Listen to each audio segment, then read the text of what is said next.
నమస్తే. Welcome to Telugu రాజ్యం. ప్రస్తుతం మనతో పాటు ఉన్నారు సీనియర్ జర్నలిస్ట్ కల్లూరి శ్రీనివాసరెడ్డి గారున్నారు. నమస్కారం సార్. నమస్తే.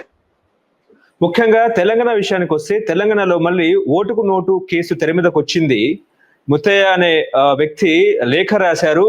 నన్ను అన్యాయంగా ఇందులో ఇరికించారని చెప్పేసి కూడా గౌరవ సుప్రీంకోర్టు ప్రధాన న్యాయమూర్తి గారికి ఆయన లేఖ రాశారు. ఒక సీనియర్ జర్నలిస్ట్ గా చెప్పండి, మరి ఓటుకు నేటు అంశం తెర మీదకి వచ్చింది. మరి ఏ రకంగా న్యాయస్థానం ముందుకు వెళ్లే అవకాశం ఉంది? ఏంటి సార్? లీగల్ ప్రాసెస్ లో ఉన్న విషయం ఏళ్ళు గడుస్తున్నది ఆ కేసుకు సంబంధించి. సరే, మొత్తయ్య ఇప్పుడు ఏం చెప్పిండు, దాన్ని కోర్టు ఏ రకంగా తీసుకుంటది అనేది ఫర్దర్ గా చూడాల్సిన విషయం. ఓకే. అది నిజంగానే తేలుతుందా ఇప్పట్లో, తేలదా అనేది తెలియదు. కానీ చాలా కాలంగా ఏళ్ళ సంవత్సరాలు పడుతుంది కదా. ఎప్పుడు ఇది జరిగింది? నాకు తెలిసి 2015, 16 జరిగింది. అంటే దాదాపు 9 సంవత్సరాలు అవుతుంది. ఆ కేసు ఇంకా ఇప్పటికీ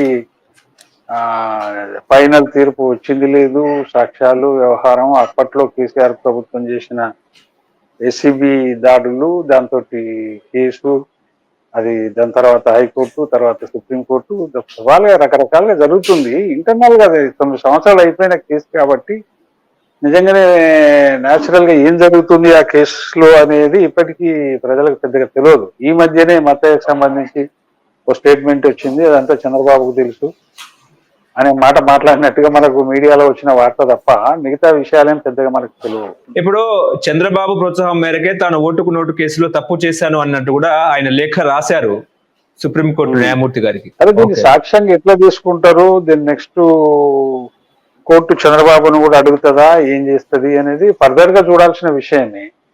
ఇప్పుడు దీని మీద మనం ఏం చెప్పే పరిస్థితి అయితే కనపడుతుంది. ఓకే. ఇప్పుడు మరో వార్త ఏంటంటే కేటీఆర్ మీద ప్రాసిక్యూషన్ ప్రారంభించాలి, గవర్నర్ గారు పర్మిషన్ ఇస్తే ఆ రకంగా ప్రొసీజర్ స్టార్ట్ చేస్తామన్నట్టు కూడా మాట్లాడుతున్నారు. ఈ ఫార్ములా రేసులో అవినీతి జరిగింది అన్నట్టు కూడా చర్చలు వినిపిస్తా ఉన్నాయి. 2-3 సార్లు కూడా విచారణకు కేటీఆర్ గారు హాజరయ్యారు. ఆ తర్వాత ప్రభుత్వం కూడా దాని మీద ఆ ఫైల్ ని కూడా కదపలేదు. కానీ ఇప్పుడు మళ్ళీ తెర మీదకి ఈ ఫార్ములా రేస్ మాత్రం మళ్ళీ తెర మీదకి వచ్చింది. మరి ఈసారికైనా కూడా కేటీఆర్ అరెస్ట్ చేసే అవకాశం ఉందంటారా? అంటే ఏం చెప్తారు? అంటే ఈ కార్ రేసులో ఉన్న నిందితుల్లో బహుశా నేను అనుకుంటా కేటీఆర్ A1 కావచ్చు. A2, A3, A4 వాళ్ళ విషయంలో గవర్నరు అప్రూవల్ ఇచ్చినట్టుగా మనకు వార్త నిన్న మొన్న పత్రికల్లో చూసిన వార్త అది. అయితే A1 లో ఉన్న కేటీఆర్ విషయంలో మాత్రం గవర్నర్ ఇప్పటికీ ఇంకా నిర్ణయం తీసుకోలేదనేది మీడియాలో వస్తున్న వార్త. కానీ మరి గవర్నర్ అప్రూవల్ చేస్తే కదా ఫర్దర్ గా అతని మీద జరిగే యాక్షన్ కానీ కేసు కానీ ఆధారపడి ఉంటుంది.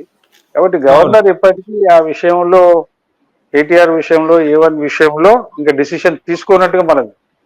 కానీ గవర్నర్ ఎందుకు తీసుకుంటలేడు, తీసుకుంటాడా, ఈ లోపల తీసుకుంటాడా, కొద్ది రోజుల తర్వాత తీసుకుంటాడా అనేది మాత్రం చూడాల్సిన విషయం. రెండోది ఏంది, ఇక్కడ నందు తెలంగాణ రాజకీయాలు చాలా 3 పార్టీల మధ్యన రాజకీయ చదరంగంగా మారిపోయిన పరిస్థితి తెలంగాణలో ఉంది.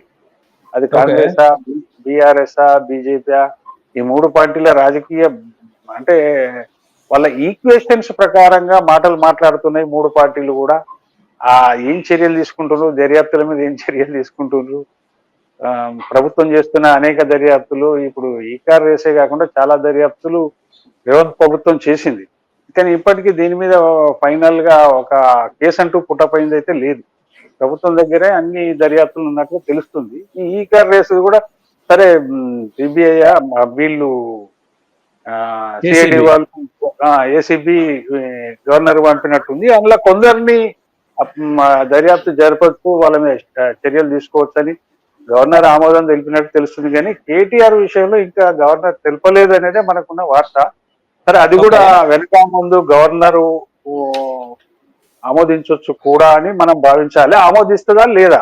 ఎందుకంటే రేవంత్ ప్రభుత్వం మనం చూసినాం, కాళేశ్వరం నివేదికను దాని మీద ఏం చర్యలు తీసుకోలేదు, దాన్ని డైరెక్ట్లీ సిబిఐకి అప్పచెప్పింది. అట్లనే రెండోది ఇక్కడ ఏంటంటే ఫోన్ ట్యాపింగ్ విషయం కూడా, ఫోన్ ట్యాపింగ్ కేసు కూడా సిబిఐకి అప్పగించాలని రేవంత్ ప్రభుత్వం ఆలోచన చేస్తుంది అనేది ఒక వార్త. ఇప్పుడు ఈ కార్ రేసును కూడా, ఈ దర్యాప్తును కూడా ఏం చేస్తారు, నిజంగానే లీగల్ వీళ్ళ మీద యాక్షన్ తీసుకుంటారా, వాళ్ళు ఇప్పుడు దీన్ని కూడా ఏమైనా కేంద్ర ఆ సంస్థకే అప్పగిస్తారా, ఏం చేస్తారనేది వెయిట్ అండ్ సీ. అంటే అన్నిటి చుట్టూ రాజకీయాలు తిరుగుతున్నట్టుగా మాత్రం మనకు అనిపిస్తున్నటువంటి అభిప్రాయం. ఎందుకంటే దేని ఓకే. మీద సీరియస్ అవసరం లేదు. అంటే పొలిటికల్ బ్లేమ్ గేమ్లు ఎక్కువైపోయినాయి తెలంగాణ రాజకీయాలు. బ్లేమ్ గేములు తప్ప యాక్షన్లు ఉంటలేవు. అది ప్రతిపక్షమా, అధికార పక్షమా, మూడో పార్టీగా బీజేపీ, అంటే ఈ రాజకీయాలు ఎటు అర్థం కాని పరిస్థితి అయితే తెలంగాణలో ఉన్నది. దానిలో ఏం డౌట్.